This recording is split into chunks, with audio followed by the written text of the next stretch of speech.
ఉప ఎన్నికల నేపథ్యంలో ఓటు చోరీ ఆరోపణలు పెద్ద ఎత్తున వస్తున్నాయి. అయితే ఈ ఆరోపణలకు సంబంధించి యూసఫ్గూడ డివిజన్లో ప్రధానంగా ఆరోపణలు వస్తున్న నేపథ్యంలో ఇక్కడ సంస్కృతి అవెన్యూ బిల్డింగ్ లో పెద్ద ఎత్తున దొంగ ఓట్లు నమోదు చేశారని చెప్పేసి వస్తున్నాయి. అయితే దీనికి సంబంధించి మనతో మాట్లాడడానికి ఈ అపార్ట్మెంట్ లో ఉండే వారు ఉన్నారు. మేడం చెప్పండి, ఈ అపార్ట్మెంట్ సంబంధించి చాలా మంది ఓటు చోరీ జరిగిందని చెప్పేసి ఆరోపణలు వస్తున్నాయి. అయితే ఇందులో వీరంతా మీకు తెలిసిన వారేనా లేదంటే మీకు తెలియని వారు ఉన్నారా? అసలు ఎవరు తెలియదండి. అసలు కంప్లీట్ గా ఎంటీ, కొత్తగా వచ్చాము అందరం కొనుక్కుని ఇందులో ఈ అపార్ట్మెంట్ ఫ్లాట్స్ కొనుక్కుని. ఇంతకు ముందు ఎవరున్నారనేది ఎవరికి తెలియదు. సో మా అందరం కూడా వేరే వేరే ప్లేస్ నుంచి వచ్చాం, మాకు ఎవరికి ఈ నియోజకవర్గంలో ఓట్లు లేవు. అంటే మీరు ఎన్ని రోజుల నుంచి ఉంటారు ఇక్కడ? మేము 1 year నుంచి ఉంటున్నామండి. ఆల్మోస్ట్ 1.5 year నుంచి ఇది ఆక్యుపై అయింది. బిఫోర్ దట్ ఎవరున్నారు ఏంటనేది ఎవరికి ఇన్ఫర్మేషన్ తెలియదు. అందరూ నాన్ లోకల్ నుంచి వచ్చిన వాళ్ళమే, లైక్ ఈ సరౌండింగ్స్ లో నుంచి వచ్చిన వాళ్ళం అయితే కాదు. ఓకే, ప్రధానంగా ఇందులో అంటే మీరు 1.5 year నుంచి ఉన్నారు కదా, మీ ఓటు ఎక్కడ ఉంది? ఈ ఓట్లో ఉన్నవారు ఎంతమంది ఇక్కడ ఉన్నవారని ఏమో చెప్పారండి? అసలు ఈ ఓట్లో ఉన్న వాళ్ళు ఎవరు లేరండి. నా ఓటు అయితే రంజాన్ హిల్స్ లో ఉంది. అంటే మేము అక్కడ ఉండేవాళ్ళం, సో నా ఓటు అక్కడ ఉంది. ప్రజెంట్ అయితే ఇక్కడ ఉన్న వాళ్ళు అయితే ఈ లిస్ట్ లో ఉన్న వాళ్ళు అయితే ఎవరు లేరండి. సో ఎవరికి తెలియదు అపార్ట్మెంట్ లో ఈ బిల్డింగ్ లో ఉన్న వాళ్ళు. మీరు అపార్ట్మెంట్ తీసుకునే ముందు ఇక్కడ ఏముండే? అప్పుడు ఇది ఇట్లాంటి అపార్ట్మెంట్ లేదంటే చిన్న ఇల్లు ఉండేనా? లేదండి, కన్స్ట్రక్షన్ అయిన తర్వాత ఇలా రెడీగా ఉన్నప్పుడే నేను వచ్చి ఆక్యుపై చేసుకున్నాం, మేము కొనుక్కున్నాం. సో బిఫోర్ దట్ ఎవరున్నారో తెలియదు ఎవరికి. అంటే పార్లమెంట్ ఎలక్షన్ మార్చి నుంచే ఇక్కడ ఎవరు లేరని చెప్పొచ్చు. అంటే ఏ ఇయర్ మార్చి అంటున్నారు? 2024 మార్చి. అప్పటి నుంచి అయితే ఎవరు లేరు, తర్వాతే వచ్చారు ఆల్మోస్ట్ అందరూ. ఇక్కడ చాలా మంది ఇక్కడ ఈ 2014-24 అంటే ఆల్మోస్ట్ ఇది అండర్ కన్స్ట్రక్షన్ లో ఉంది. అప్పటికి ఇది కంప్లీట్ అవ్వలేదు, ఎవరు ఆక్యుపై అవ్వలేదు అప్పటికి. ఓకే, ఎన్ని ఫ్లాట్స్ ఉంటాయి మేడం? 15 ఫ్లాట్స్ ఉన్నాయండి ప్రెసెంట్. సో 12 ఫ్లాట్స్ ఫిల్ అయ్యాయి, ఇంకా 3 ఎంటీ ఉన్నాయి. ఓకే, అంటే ప్రధానంగా మీకు ఇప్పుడు ఎలక్షన్ ఆఫీసర్స్ కానీ వాళ్ళు వీళ్ళు వచ్చారు? సమ్ ఎవరో పార్టీ వాళ్ళు వెరిఫికేషన్ కోసం వచ్చారు, బట్ మాకు ఇక్కడ ఓట్స్ లేవని చెప్పాము. ఓకే, ఇప్పుడు మనం 15 ఫ్లాట్స్ ఉన్నాయి కదా, 15 ఫ్లాట్స్ లో ఎన్ని ఫ్లాట్స్ ఫుల్ అయ్యాయి, మిగతా ఇంకెన్ని కాలేదు? 12 ఫ్లాట్స్ ఫిల్ అయ్యాయండి, 3 ఇంకా ఎంటీ ఉన్నాయి. 12 ఫ్లాట్స్ లో అందరికి ఇక్కడే ఓటు ఉన్నాయి, ఇంకా బయట ఇక్కడే? అది ఇక్కడ లేదండి. సో ఎందుకంటే వాళ్ళందరూ వేరే వేరే ప్లేస్ నుంచి వచ్చిన వాళ్ళే తప్ప కానీ ఈ కాన్స్టిట్యూన్సీలో ఉన్న వాళ్ళు కాదు. సో వాళ్ళకి ఇక్కడ ఆబ్వియస్ గా ఓటు లేదు. ప్రధానంగా మీరు 1.5 year ముందు మీరు అంటే తీసుకొని 1.5 year అవుతుంది. దానికి ముందు ఇక్కడ ఏముండే మీకేం తెలియదు. అండర్ కన్స్ట్రక్షన్ నుంచి చూసాం అందరూ. ఇక్కడ వచ్చిన వాళ్ళందరూ కూడా కన్స్ట్రక్షన్ లో ఉన్నప్పుడే వచ్చి చూసాం. బిఫోర్ దట్ ఏ ఇల్లు ఉన్నదని ఎవరికి తెలియదు, ఎవరున్నారు అనేది కూడా తెలియదు. వాళ్ళ అంటే ఇక్కడ ఓటు చోరీకి సంబంధించి ప్రధానంగా చర్చ జరుగుతున్న నేపథ్యంలో ఈ ఓటు చోరీకి సంబంధించి ఆధారాలు వచ్చాయి. అంటే గత బీఆర్ఎస్ పార్టీ వచ్చి ఇక్కడ తిరుగుతున్న నేపథ్యంలోనే ప్రధానంగా ఈ చర్చకు వచ్చింది. అంటే ఖచ్చితంగా ఈ ఏదైతే ఈ ఓటు చోరీకి సంబంధించి ఉందో ఇదే ప్రధానమైనది. 160B అని ఒక అపార్ట్మెంట్ ఉంది. అపార్ట్మెంట్ కి సంబంధించి 15 ప్లాట్స్ ఉన్నాయి సంస్కృతి అవెన్యూలో. ఈ సంస్కృతి అవెన్యూలో 15 ప్లాట్లకు సంబంధించి కూడా ఇందులో ఒక్కరి ఓటు, ఇలా ముగ్గురికి మాత్రమే కేవలం ఓట్లు ఉన్నాయి, మిగతా వారికి అంతా కూడా మాకు బయటే ఓట్లు ఉన్నాయి. అసలు ఈ బిల్డింగ్ కన్స్ట్రక్షన్ ఆల్మోస్ట్ 1.5 year నుంచి ఇది నిర్మాణం చేపడుతున్నారని చెప్పేసి కూడా ఇందులో నివసించే వారు చెప్తున్నారు.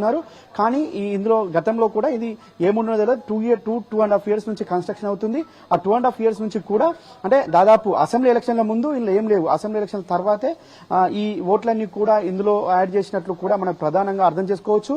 నిన్న బీఆర్ఎస్ పార్టీ బూత్ స్థాయి కమిటీకి సంబంధించిన వాసుదేవ్ రెడ్డి కావచ్చు, పలువురు వచ్చిన నేపథ్యంలో వాళ్ళంతా కూడా ఇదే విషయాన్ని చెప్పారు. ఆ విషయం ఇవాళ స్పష్టంగా అర్థమవుతుంది. ఎవరైతే ఇక్కడ ఇందులో నివసించే వారిని అడిగితే వారు స్పష్టంగా చెప్తున్న పరిస్థితి మనకు తాజాగా కనిపిస్తుంది.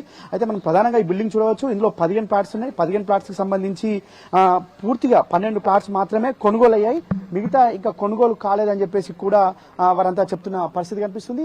అయితే ఈ 12 ప్లాట్స్ ఇంకా 3 ప్లాట్స్ మిగిలి ఉన్నాయి. అయితే అంతేకాకుండా ఇందులో నివసించే వారు ఇప్పుడు ఎవరైతే మనం మాట్లాడించామో వారంతా కూడా ఇందులో నివసిస్తున్నాం, కానీ మాకు కూడా ఇందులో ఓటు లేదు. ఇందులో ఓటు ఉన్నట్టు ఏదైతే ఓటర్ జాబితాలో వచ్చిందో ఆ ఓటర్ జాబితా అంతా కూడా వారెవరో కూడా మాకు తెలియదని చెప్పేసి చెప్తున్న పరిస్థితి మనం తాజాగా చూడవచ్చు. అంటే దీని ద్వారా ఖచ్చితంగా ఓటు చోరీకి కాంగ్రెస్ పార్టీ చేసింది అనేది మనకు స్పష్టమవుతుంది. ఈ కాంగ్రెస్ పార్టీ ఓటు చోరీకి ఇది ప్రధాన ఒక ఆధారంగా దొరికింది. ఇప్పుడు ఇందులో నివసించే వారే మాకు ఇక్కడ ఓటు హక్కు లేదంటే మనకు పూర్తిగా స్పష్టమవుతుంది.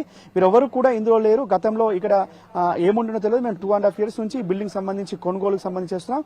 లాస్ట్ 1.5 year కింద మేము కొనుగోలు చేసాం. అందరి ముందు కన్స్ట్రక్షన్ అయింది. అంటే కన్స్ట్రక్షన్ ముందంటే అసెంబ్లీ ఎలక్షన్ల ముందు నుంచి కూడా ఇక్కడ ఏం లేదు. కానీ ఇప్పుడే ఎందుకు ఒక్కసారిగా ఈ ఓట్ల సంఖ్య పెరిగింది, ఈ ఓట్ల సంఖ్య ఏ విధంగా వచ్చింది, ఈ ఓటు చోరీ ఏ విధంగా జరిగింది అన్నదానికి ఖచ్చితంగా ఈసీ సమాధానం చెప్పాల్సిన అవసరం అయితే ఉంది. ఖచ్చితంగా దీనికి బాధ్యులు కాంగ్రెస్ పార్టీ అభ్యర్థి అని చెప్పేసి కూడా బీఆర్ఎస్ పార్టీ చెప్తున్న పరిస్థితి కనిపిస్తుంది. అయితే ఈ సంస్కృతి అపార్ట్మెంట్ కి సంబంధించి పెద్ద ఎత్తున ఎలక్షన్ కమిషన్ ఆఫ్ ఇండియా దుసారించకపోవడంతో ఇక్కడ పెద్ద ఎత్తున ఓట్ల చోరీ జరిగిందని చెప్పేసి ఆరోపణలు వస్తున్నాయి. అయితే ఈ అపార్ట్మెంట్ కి ఎదురుగానే మరొకరు ఉన్నారు. వీరికి సంబంధించి అడుగుదాం. ఈ ఓటర్ లిస్ట్ లో వీరంతా ఉన్నారా, వీళ్ళంతా తెలిసిన వాళ్ళేనా లేదంటే ఈ మధ్య కాలంలో వీళ్ళు ఇక్కడ ఓటు నమోదు చేసుకున్నారా? మనతో మాట్లాడాలనుకున్నా. చెప్పండి అన్న, ఇది ఎన్ని రోజుల నుంచి ఉంటుంది ఇక్కడ మీరు? మేము 5 ఇయర్స్ 5 ఇయర్స్. మీరు మొన్న అసెంబ్లీ ఎన్నికలు కావచ్చు, ఎంపీ ఎలక్షన్ లో ఓటేసిరా? చేసాం. వీళ్ళంతా ఎవరైనా తెలుసా మీకు? ఇందులో ఉన్న వాళ్ళు ఎవరైనా ఈ అపార్ట్మెంట్లు ఉన్న వాళ్ళని చెప్పేసి ఇలా అడ్రస్లు ఉన్నాయి, వీళ్ళు ఎవరైనా గుర్తుపడతారా? ఇందులో వాళ్ళు ఈ మేమండి. టిక్ చేసినా చెప్పండి మీరు. టిక్ చేసినా మీరు ఏం గుర్తుపడరుగా? టిక్ చేసిన ఎవరు లేరు. ఎవరు లేరా? లేదు. ఈ అపార్ట్మెంట్ లో ఇంత ముందుకు ఏముండే ఇక్కడ? ఇంతకుముందు ఇండిపెండెన్స్ హౌస్. ఎంతమంది ఉండే అప్పుడు? 4 ఫ్యామిలీస్. 4 ఫ్యామిలీస్. ఇప్పుడు అంటే ఈ అపార్ట్మెంట్ ఎన్ని రోజుల నుంచి కన్స్ట్రక్షన్ అయింది ఇక్కడ? 2-3 ఇయర్స్. 2 years కన్స్ట్రక్షన్ అయింది. మొన్న వచ్చారు 6 months అనుకుంటా. ఈ ఫ్యామిలీలన్నీ. ఫ్యామిలీలన్నీ. ఓకే, అంత ముందుకు జస్ట్ ఇండిపెండెంట్ హౌస్ ఉండే, అందులో 4 పోర్షన్ 4 ఫ్యామిలీలు ఉండే. అంతే. ఇప్పుడు ఈ చూపించిన లిస్ట్ అయితే ఇందులో ఎవరు లేరు. లేదు. మీరు ఎప్పుడు చూడలే వాళ్ళని? ఓకే. అంటే ప్రధానంగా అసలు అంటే ఈ అపార్ట్మెంట్ లో 4 ఫ్యామిలీలు ఉన్నాయి కదా, వాళ్ళు వాళ్ళంతా రెంటల్స్ అయినా బయట? రెంటల్స్. ఓకే, మీకు ఓటు ఉందా ఇక్కడ? ఇదే మీలా? ఓకే, ఇందులో అద్దెకుంటాం. అద్దెకుంటారు. 5 సంవత్సరాల నుంచి ఇక్కడే ఉంటారు మీరు, కానీ ఓటర్ లిస్ట్ ఉన్న మాత్రం ఎవరిని చూడలే? లేదు. అంటే ఇక్కడ ఎవరిని అడిగినా ఒకటే చెప్తున్నారు, వీళ్ళంతా ఎవరో తెలియదు మాకు. ఖచ్చితంగా ఏదైతే ఈ కన్స్ట్రక్షన్ బిల్డింగ్ కేవలం ఒక 4 ఫ్యామిలీలు ఉండేది. 4 ఫ్యామిలీకి సంబంధించి ఒక పోర్షన్ ఉండేది. అంటే వారు కేవలం 4x4 వేసుకున్న 16 ఓట్లు మాత్రమే ఉంటాయి. కానీ ఏకంగా 43 ఓట్లు ఒకే బ్లాక్ లో ఉండడం అంటే ఖచ్చితంగా ఇది ఓటు చోరీ కిందికి వస్తుందని చెప్పేసి బీఆర్ఎస్ పార్టీ ప్రధాన ఆరోపణలు చేస్తుంది.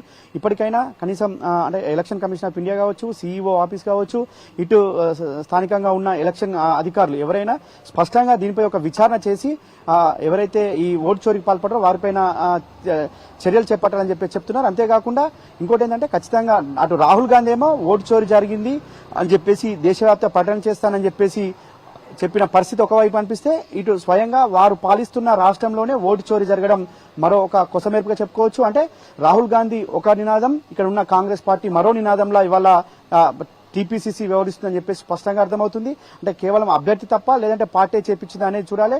ఇవాళ ఏదైతే దొంగ దారిన గెలుపు కోసం ఈ విధంగా అడ్డదారులు తొక్కిరా అని చెప్పేసి మనకు ప్రధానంగా బీఆర్ఎస్ పార్టీ ఆరోపణలు చేస్తుంది.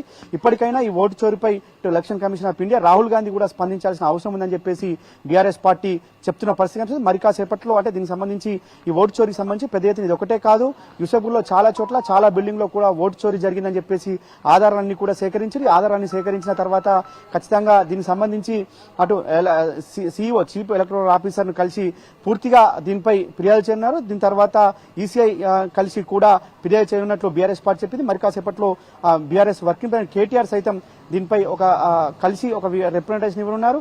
పూర్తిగా ఓటు చోరీకి ప్రధాన అడ్డంకిగా ప్రధాన మెయిన్ బిల్డింగ్ ఇదే అని చెప్పుకోవచ్చు. ఇలా కేవలం 4 ఫ్యామిలీలు మాత్రమే ఉండే, కానీ వాళ్ళ 43 ఓట్లు అంటే దాదాపు 2 పెరిగిన ఓట్లను కూడా మన ప్రధానంగా అర్థం. ఏదేమైనప్పటికీ వాళ్ళ అడ్డదారులు దొక్కడంలో కాంగ్రెస్ పార్టీ అభ్యర్థి ముందంజలో ఉన్నారు.